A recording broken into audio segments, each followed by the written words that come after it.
네, 이번 강의에서는 지난 강의에 이어 효과적인 교수자의 특징 그 두 번째 이야기를 해보겠습니다. 두 번째, 지난 강의에서는 첫 번째 이제 가르치는 내용과 방법에 대해서 이해를 해야 된다라는 것이고요. 두 번째는 그렇습니다. 배우는 사람에 대한 이해가 필요하겠죠. 자, 배우는 사람, 즉 다시 말해서 학생에 대해서 이해를 해야겠죠. 그렇죠? 자, 이제 구체적인 내용을 볼게요. 자, 인간은 태어나서 지적, 정서적으로 어떻습니까? 발달하죠. 그리고 인간은 성인이 되어서도 지속해서 발달하지만 인생의 그 다른 시기보다 학교에 다니는 동안 사고와 정서가 더 빠르게 변화하고 발달합니다. 따라서 교사는 학생들 개개인의 지적 발달 수준과 정서적 발달 상태를 잘 이해하고 있어야 학생 각자에게 어떻습니까? 적합한 교육을 할 수 있겠죠.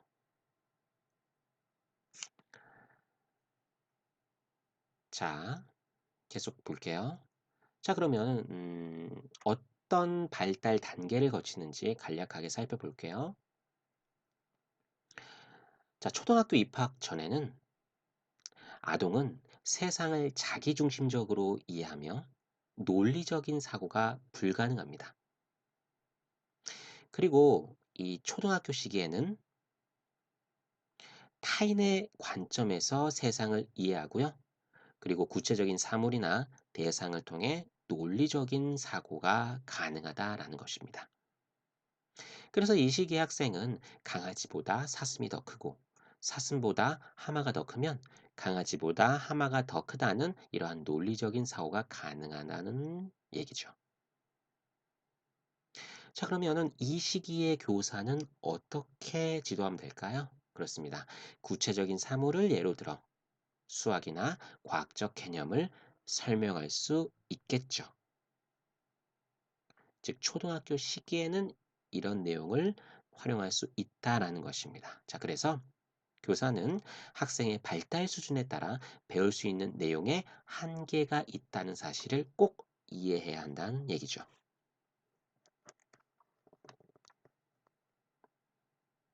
자, 그다음 이어서 볼게요. 자, 그리고 계속 보면은 정서적으로 자기중심이었던 학생이 이제 초등학교 시기부터는 타인의 아까 살펴봤죠? 타인의 관점에서 이해할 수 있다라고 하니 타인을 배려하고 타인의 관점을 수용할 수 있답니다. 그렇기 때문에 교사는 협동학습과 같은 수업 방식을 그렇죠. 활용할 수 있겠죠. 이해됐습니까?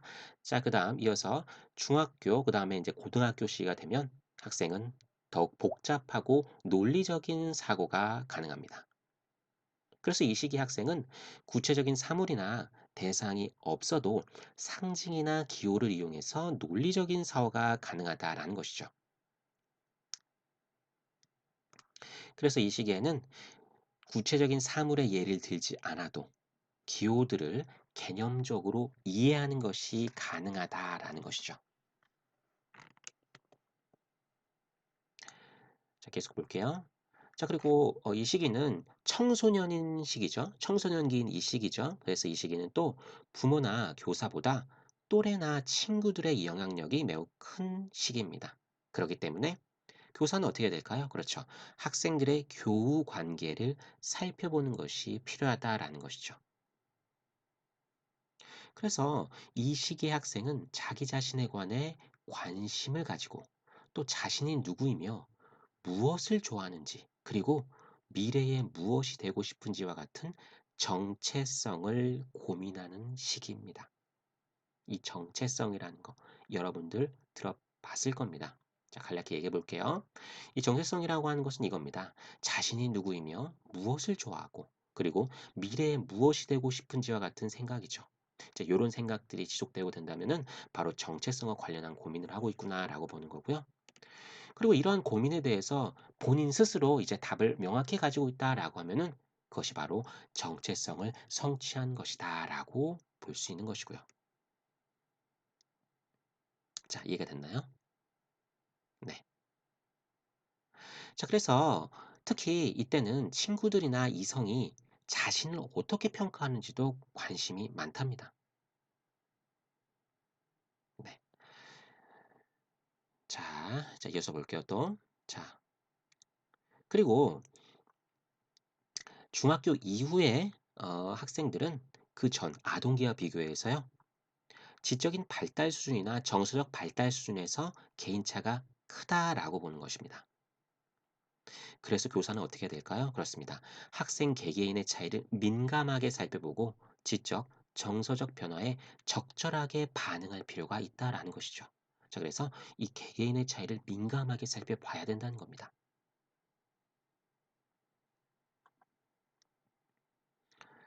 자, 계속 볼게요. 학생의 정서는 그리고 학습에 영향을 미치는 또 중요한 요소가 되죠. 청소년기에는 정서적으로 다양한 변화가 일어납니다. 그리고 태도, 동기, 흥미 등에 있어서도 개인차가 커지고요. 이러한 것들, 이렇게 개인차가 커진다는 것이 그 이유가 뭐 유전적인 원인도 있겠지만 부모, 동료, 교사 등과의 지속적이고 개인적인 상호작용 때문이다라고도 볼 수 있습니다. 자, 그래서 교사는 교육 내용을 가르치기 전에 학생의 이러한 정서적 상태를 충분히 이해하고 있어야 된다라는 것이죠.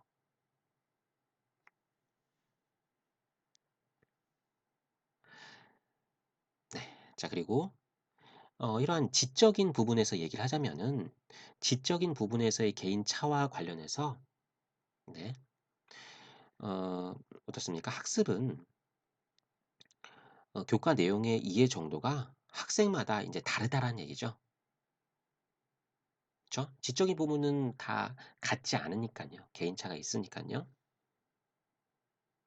자, 근데 우리가 이제 이것도 살펴봐야 될 것 같아요. 그럼 교과 내용을 왜 잘 이해하지 못할까? 왜 이런 개인차가 일어날까 말이죠. 그런 이유 중 하나가 바로 이겁니다.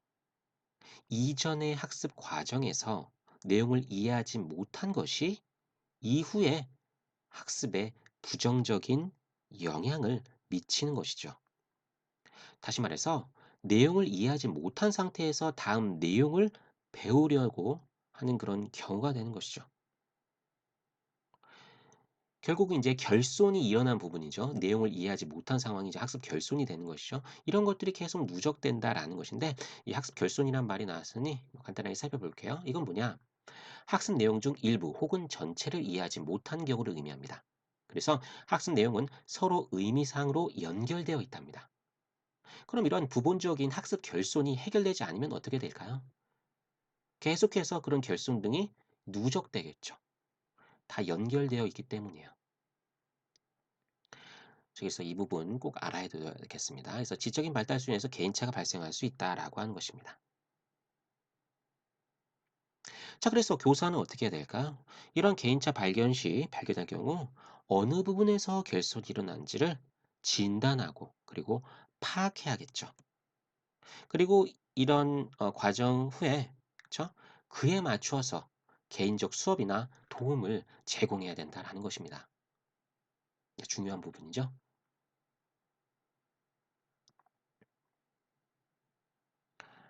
자, 여기서 볼게요. 자, 그리고 네. 교사는 학생들이 자신의 능력을 부정적으로 생각하지 않도록 해야 되겠죠. 그렇게 해서는 어떻게 할까요? 긍정적인 언어로 대화하는 것이죠. 그리고 수업 과정에서 자신감을 가질 수 있도록 성공의 기회를 지속적으로 제공해야 된다는 것입니다. 좀 굉장히 중요한 부분입니다. 이 학생이 쉬운 과제를 주는 것도 방법이 되겠죠. 그래서 어떤 성공 경험을 갖게 만드는 것이죠. 그럼 당연히 자연스레 해당 학생은 자신감을 갖게 될 수 있으니깐요. 그리고 또한 이것도 참 어떻게 보면은 중요한 부분 같은데요. 무조건적인 칭찬보다는 학생의 현재 수준을 정확하게 진단하고 그에 알맞은 도움을 제공하는 것이 학습에 더 효과적이다라는 것이죠.